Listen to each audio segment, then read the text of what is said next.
Hello everyone, today I'm going to show you how to use Translate My Slide. It's an app, it's different from an extension. So to find Translate My Slide, you go to Google Workspace Marketplace and then find this app, Translate My Slide, and install.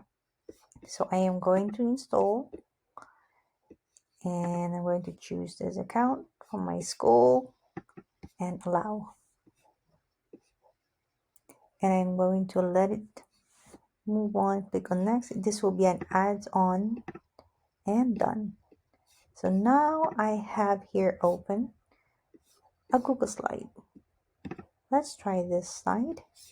So once I navigated to this slide, I'm going to click on add-ons, and here is my Translate My Slide, start a new translation.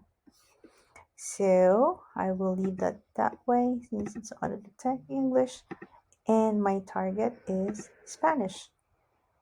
So just that, hit translate.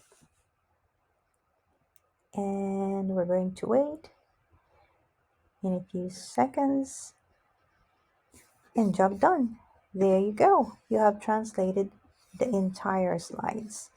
And you can move on to the next slide and do the same thing. And wait for it to do its job. And you keep on doing this for the entire slide until you get everything done. And there you go, how to translate your slides. Thank you.